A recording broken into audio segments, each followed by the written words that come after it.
Harut और Marut कौन थे, बाबुल का कुआं कहाँ है और हारूत और मारूत का जादू किस तरह का था। ये वो पुरअसरार सवालात हैं जिनके जवाब तो बहुत हैं और लिखने वालों ने भी बहुत कुछ लिखा है, लेकिन उन किस्से कहानियों में हकीकत को तलाश करना गहरे समुंदर से मोतियां निकालने के बराबर है। हारूत और मारूत के मुताल्लिक बुनियादी तौर पर दो तरह की रवायतें मिलती हैं, एक वो जो कुरान और हदीस और ताबईन के अक़वाल में मौजूद है और दूसरी वो जो तौरेत और इंजील और इसराइली रिवायतों में आती है, जबकि उन इसराइली रिवायतों को बेशतर उलमा और मुवर्रिखीन ने तायद की है। इस वीडियो में हम उन दोनों तरह की रिवायतों और वाक़यात को मुकम्मल पेश करेंगे। रिवायतों के मुताबिक हज़रत इदरीस अलैहिस्सलाम के ज़माने में एक मरतबा आसमान और ज़मीन के दरमियान से पर्दों को हटा दिया गया तो फरिश्तों ने ज़मीन में आबाद इंसानों को देखकर ताज्जुब किया और बोले, या रब्बुल आलमीन, हम तो गुनाह के करीब भी नहीं जाते, जबकि ये बनी आदम गुनाहों में इतने मुब्तला हैं। अगर हम उनकी जगह होते तो कभी तेरी नाफरमानी न करते। अल्लाह ने इरशाद फरमाया, इंसानों को गुस्सा और शहवत दी गई है, अगर ये चीज़ें तुम्हें दी जाएँ तो तुम भी इसी तरह गुनाह में मुलव्वस हो जाओगे। लेकिन फरिश्तों ने कहा, हम ऐसा हरगिज़ न करेंगे। लिहाजा अल्लाह के हुक्म से फरिश्तों ने अपनी जमात में से दो बेहतरीन और इताअत गुजार फरिश्तों को चुन लिया, जिनका नाम हारूत और मारूत था। अल्लाह ने उन दो फरिश्तों में इंसानी फितरत और शहवत डालकर दुनिया में भेजा। वो शहर बाबुल में दो खूबसूरत इंसान बनकर आए और काजी के काम पर मुकर्रर हो गए, जहाँ वो लोगों के दरमियान फैसले किया करते थे। एक दिन उनके पास एक औरत अपना मुकदमा लेकर आई और कहा कि उसका शौहर उसे बहुत परेशान करता है। हारूत और मारूत ने जब उस औरत को देखा तो वो उसकी खूबसूरती और हुस्न से मरऊब हो गए और उस पर आशिक हो गए। उन्होंने उस औरत से जिना की ख्वाहिश की तो औरत ने उनसे कहा, तुम्हारी ये ख्वाहिश मैं तभी पूरी करूंगी जब तुम बुत की पूजा करो, शराब पियो या मेरे खाविंद को कत्ल कर दो। हारूत और मारूत ने शराब नोशी को छोटा गुनाह समझकर पी लिया और नशे की मस्ती में दो और कबीरा गुनाह कर बैठे। उस औरत ने उनसे आसमान पर चढ़ने का अमल भी सीख लिया, जिसके जरिया वो आसमान पर जाते थे। जब औरत इस अमल के जरिया आसमान पर गई तो अल्लाह के हुक्म से उसे सितारे की शक्ल में मस्ख कर दिया गया। चूंकि उस औरत का नाम ज़ोहरा था, इसलिए वो सैयारा ज़ोहरा कहलाया, जिसे आज वेनस कहते हैं।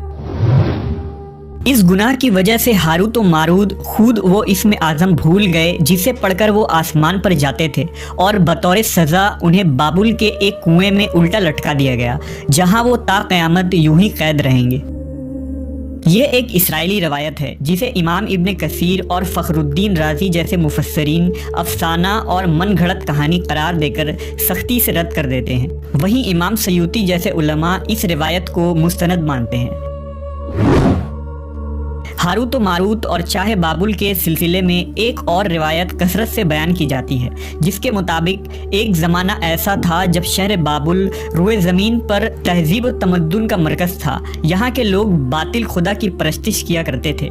ये लोग अपनी किस्मत उनसे वाबस्ता समझते थे, इसलिए इल्म नजूम और इल्म फल्कियात में बड़े माहिर थे। उनके बुतकदों में सितारों की पूजा की जाती थी। ये लोग जादू, तंत्र मंत्र, सिफली को बहुत अहमियत देते और इस इल्म के जरिया मुआशरे में खूब फसाद फैलाते थे। ये लोग तिलिस्म, जादू, तंत्र मंत्र में बहुत आगे बढ़ गए। उनमें बड़े बड़े जादूगर मौजूद थे। उनकी तारीखी किताबों में जगह जगह जादू और तंत्र मंत्र ही नजर आता है। उनका जादू दूर दूर तक मशहूर था। मुख्तसर ये कि उस शहर का बाशिंदा होना ही जादूगर होने की अलामत थी। जब हज़रत सुलेमान अलैहिस्सलाम की हुकूमत आई तो आपने उन लोगों को इस शिरकिया अमल से रोका और उनकी सहर और जादू की किताबों को एक जगह जमा करके अपनी अजीम कुर्सी के नीचे दफन कर दिया, ताकि इस फितना अंगेज़ इल्म का जड़ से खात्मा हो जाए। जब सुलेमान अलैहिस्सलाम की वफ़ात हुई तो शैतान ने उन किताबों को दोबारा खोद कर निकाला और लोगों से कहा कि सुलेमान पैगम्बर नहीं था, बल्कि उन किताबों के ज़रिया हुकूमत किया करता था। लिहाजा हवा में उड़ना, जिन्नात पर काबू और सुलेमान अलैहिस्सलाम के गैर मामूली मुआजिज़ात दरअसल जादू और सिफली का अमल था। बनी इसराइल ने उसकी पैरवी की और उन किताबों को पढ़ना शुरू कर दिया। लिहाजा दोबारा ये शर अंगेज़ इल्म इस कौम में सुरायत कर गई। अल्लाह ने सुलेमान अलैहिस्सलाम पर लगाए गए इल्ज़ाम और तुहमत की नफ़ी करते हुए सूरह बकरा में फरमाया है, اور انہوں نے اس چیز کی پیروی کی جو شیطان سلیمان کی بادشاہت کے وقت پڑھتے تھے، اور سلیمان نے کفر نہیں کیا تھا لیکن شیطانوں نے ہی کفر کیا۔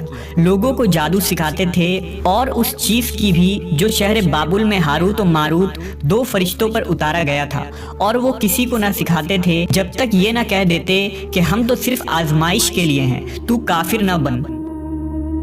لہٰذا جب یہ سحر کا علم بابل میں عام ہو گیا اور لوگوں کی تکلیف اور پریشانی کا باعث بن گیا، تو اللہ نے 2 فرشتوں کو انسانی صورت میں مامور کیا کہ وہ جادو کے عوامل اور اسے باطل کرنے کا طریقہ لوگوں کو سکھائیں تاکہ وہ جادوگروں کے فساد اور شر سے محفوظ رہ سکے۔ لیکن یہ تعلیمات غلط مقصد کے لیے بھی استعمال ہو سکتی تھی۔ حالانکہ وہ فرشتے لوگوں کو تنبیہ کرتے تھے اور ان کے لیے صراحتاً کہتے تھے کہ یہ تمہارے لیے ایک طرح کی آزمائش ہے، لیکن پھر بھی وہ لوگ ایسے کاموں میں پڑ گئے جو انسانوں کے لیے ضرر اور نقصان کا باعث تھا۔